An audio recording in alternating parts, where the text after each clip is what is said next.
We are here with Debbie Navarro, the Program Director for Reach Out and Read Los Angeles. Thank you for hanging out with our e-club today. Glad to be here. Thanks, Mel. We want to learn about Reach Out and Read and what you do. You are the Los Angeles chapter of a national organization. Is that accurate? That's correct.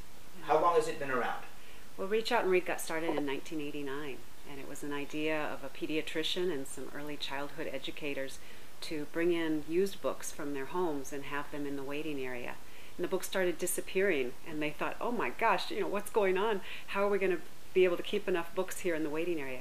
And one of the pediatricians, or a couple of them, got the idea that maybe the idea would be to give books to the children during the exam room time and give advice to the parents about reading aloud as a daily activity. And that's how Reach Out and Read got started. And from there, it spread word of mouth. So from one clinic back in Boston, Massachusetts, it's now in over 4,779, last count, medical clinics across the United States. And then here in Los Angeles County, we have 137 clinics that participate. So there are partners out in the community. Community clinics, county facilities, private practices. We're thrilled to have Kaiser Permanente on board. They provide all the books for all of their pediatric clinics and some family medicine clinics at Kaiser Permanente sites throughout California and Hawaii. And so they are part of our program. Where do the books come from for the other clinics in the Los Angeles area? So in Los Angeles, it's my job to help the clinics fundraise so they can purchase books. And they come up with ways of approaching local businesses for funding, or they secure donations of new books. And then I also approach foundations and corporations for contributions so that we can purchase in bulk books for the 106 clinics that I'm working with. Do you also use donations of gently used books from the community? We do. So the gently used books are terrific for the waiting areas.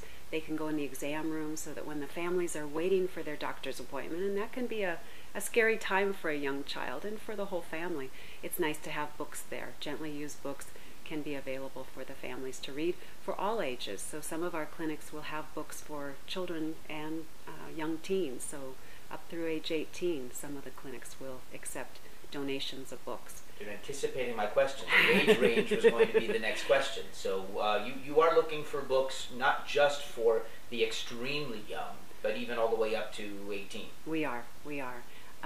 Our program, Reach Out and Read, focuses on children 6 months of age up through 5 years of age. So for each of their well child visits, they are being given a book to take home and keep.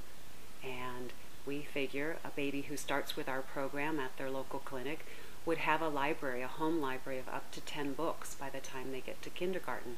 And that for many of these low-income families, this is a bookless home. This home might not have any magazines or newspapers, and so there isn't any printed material. And we think having books in the home will help prepare that child for kindergarten.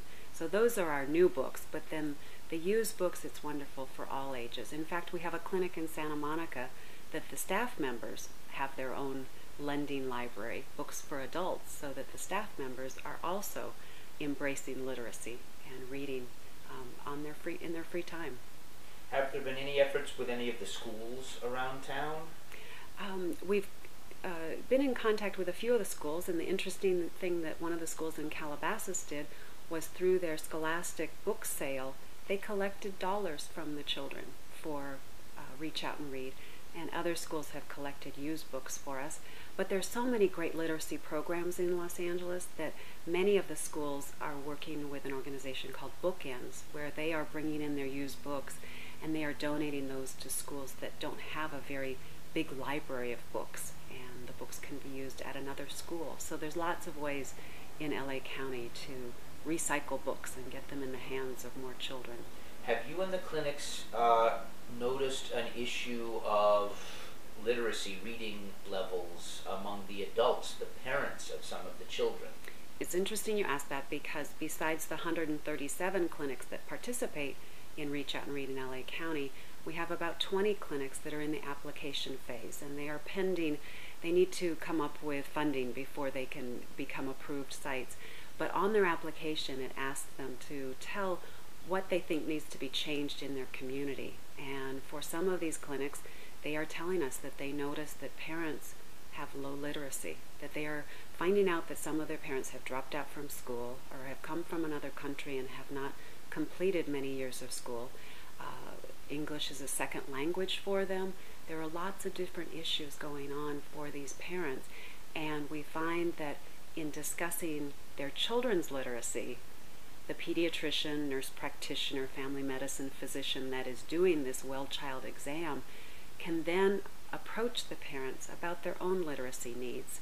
And our goal is to connect those parents with resources out in the community. So through the library, through adult education and other resources in the community, there are ways that parents can improve their own literacy. Perhaps they want to get a GED or a high school diploma. There would be lots of ways for them to improve their own literacy, which would help them to help their child when their child is in school. For the families that are not literate in English, or perhaps not even in another language, because some of our books are in English and Spanish and English and Korean or Chinese, we encourage the family, if they are not literate in whatever language the book is in, that they can tell a story. They can make up a story about the pictures on the page. And it's that shared time with the child that is also very valuable, besides the words spoken, time together with the parents.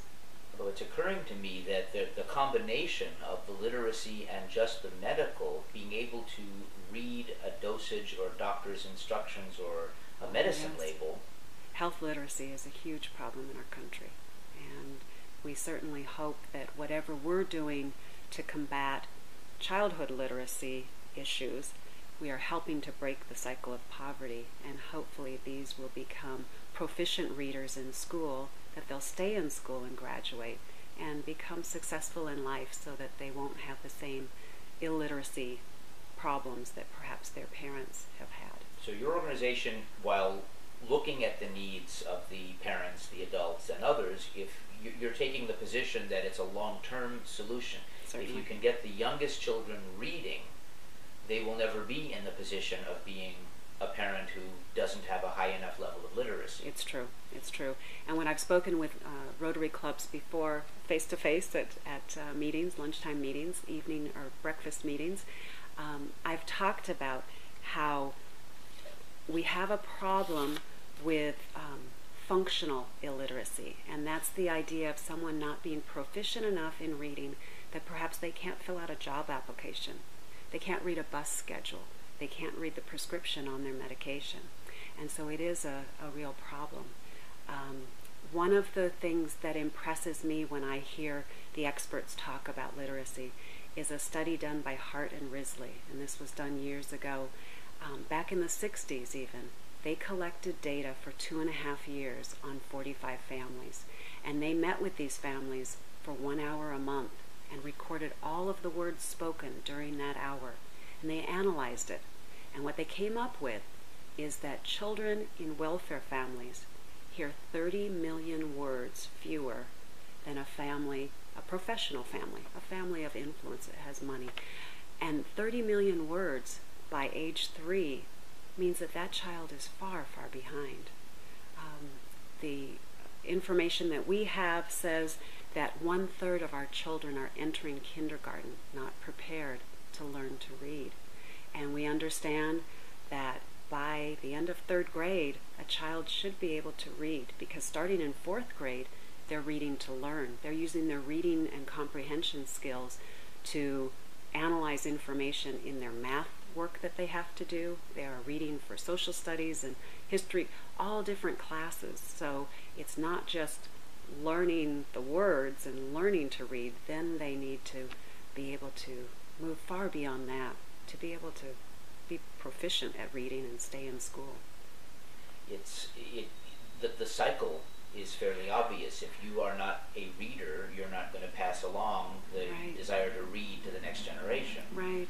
So are you finding in your work with the clinics and what the clinics observe with their young patients, are they, as they pass through the system, if they were to track a child over a 2-year period, are they noticing difference in these clinics in the children who have been given this access to the reading material? They have. In fact, there's peer-reviewed research in scientific journals that's been published from the Reach Out and Read model, showing that it is helping children be better prepared for kindergarten. And we are proud that we think that if the model is followed, the idea of a book being given to a child to take home and keep, and read aloud advice to the parents that's age appropriate. So for a family that has a baby, the book might go into the mouth. And some of us as parents with no medical background might think that that's horrible, that our child has just put this gift from the doctor in their mouth. But these developmental pediatricians would tell us that's exactly what they would expect a 6-month-old to do. They're exploring their world and put it in their mouth. So that's why these sturdy books, what we call board books, are so helpful for the youngest child. The advice to a parent that has a rambunctious 2-year-old, and the 2-year-old's running around the room, and maybe they think they're not listening to the story. Well, they really are. They are able to listen and be active and not be sitting still listening quietly like maybe in a classroom setting. But these are young children that are picking up so many words. I always like to explain to people that the books can be a window to your own world. So perhaps the book is a story about someone going to the park or riding on the bus or doing something at home, but it also can be a window to the world. And so if a child hasn't been to the zoo yet, they're seeing hippopotamuses. And, those are words that we normally wouldn't use in our day-to-day language, but if it's in the book, then it's increasing that child's listening vocabulary to hear all these different words. And hopefully stimulating some curiosity about exactly what other great things we can learn about. It's true. We want to build on imagination. Now, you mentioned a little while ago clinics applying, Yes. in the application process. How does a currently existing medical clinic in the Los Angeles area become part of your program and start to receive the support in the books? Yes. We have a national center in Boston, Massachusetts, and they have a website, and on the website is an online application that any clinic can fill out and tell information about their patient population. We are certainly trying to reach those families that are in low-income communities first, and they can apply and explain why they would like to partner with Reach Out and Read and receive literature and support for their program, for their clinic to be part of our program. How do they find you, and how do they know to look for you? Well, it's still word of mouth in a lot of circumstances. These pediatricians go to conferences and they hear from each other. Nurse practitioners have conferences and learn that someone else already has the program and that they really wouldn't want to practice any other way. They love giving the books to the children. It's better than giving a shot, right? It's better than the cries and all that come from maybe the sad part of immunizations. But as you know, through Rotary, immunizations are so necessary for our young children. That's the one way we'll eradicate polio and prevent other diseases. So they get a chance to hear from their peers about it. I've gone to a nurse practitioner conference recently to set up an exhibit table. I'll be going to a pediatric conference in May to set up a table, an exhibit table, and explain about Reach Out and Read, the importance of books and literacy advice for parents. How long have you been with them? How did you find this group? It's interesting. I've been with Reach Out and Read for 8 years, and I started because I was transferring to a different job. I was interviewing for a different job within Kaiser Permanente. I had worked at a variety of Kaiser sites and learned that they needed an assistant director of volunteer services at the Kaiser Permanente in Panorama City.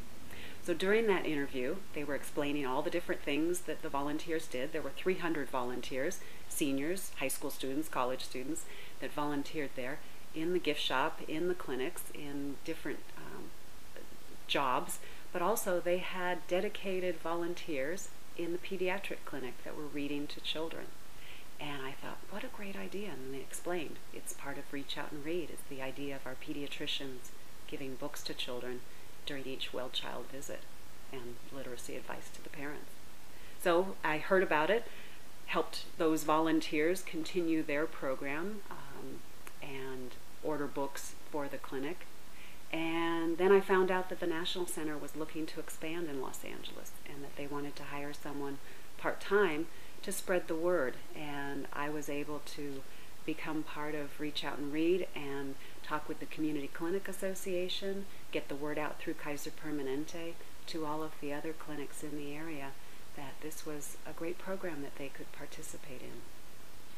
These are interesting economic times for nonprofits in general. There must be funding issues and gaps in what you probably used to receive compared to what you're receiving now as an organization. It's true. What is the funding situation right now? What other sources? Obviously, anyone can make a donation to Reach Out and Read. That's wonderful. Right. But what are the other sources of funding that Reach Out and Read LA has right now? Well, for Los Angeles, I certainly write grants with the assistance of our National Center to foundations and corporations to secure funding. And so Toyota Motor Sales and Edison International and Target are all contributors to our cause.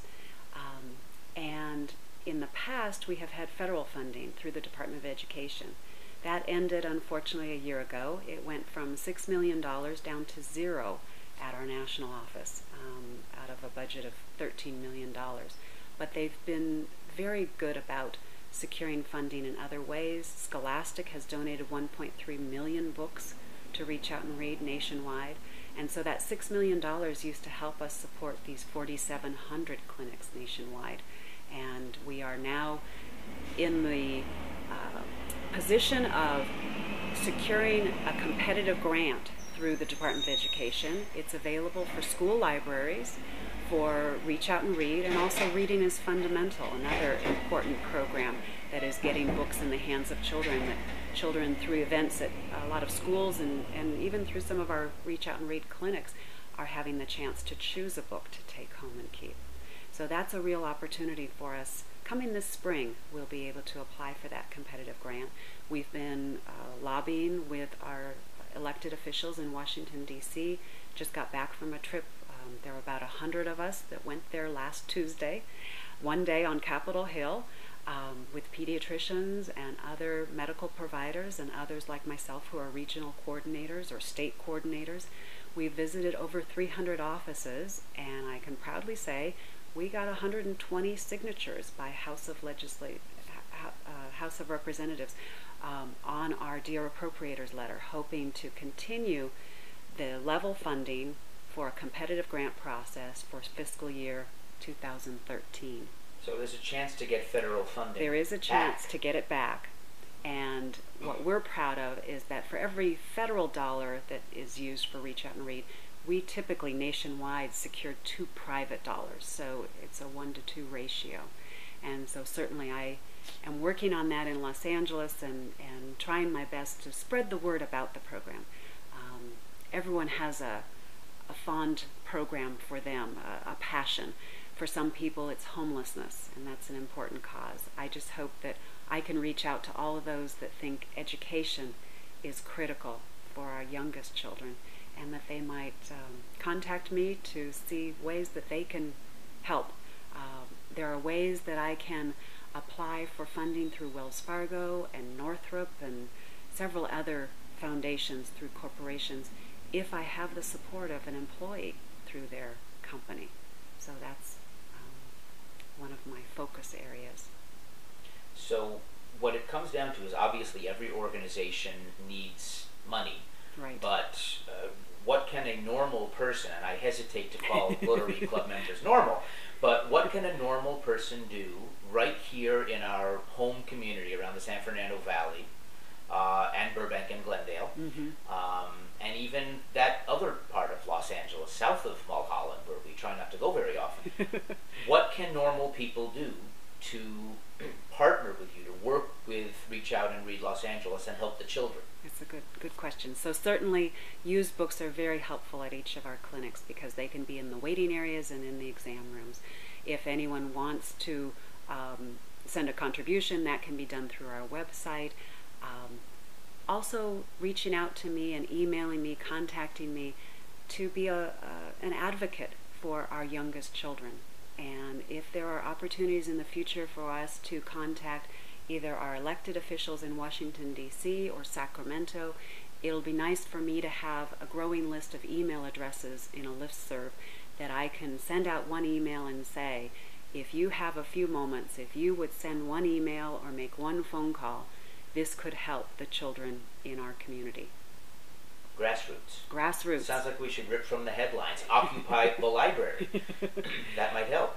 It could. Are there opportunities? It's not always easy because we have people who are also working during the day. But are there opportunities to read to children in the waiting rooms? It is possible at some of our clinics, and the best way to go about that is going to our national website, and there's a link.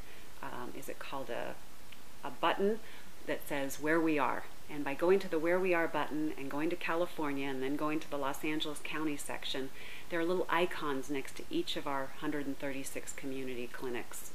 And if a clinic is interested in volunteers, there's an icon next to them, next to their clinic name and address, or their city at least, to say that they would like volunteer support.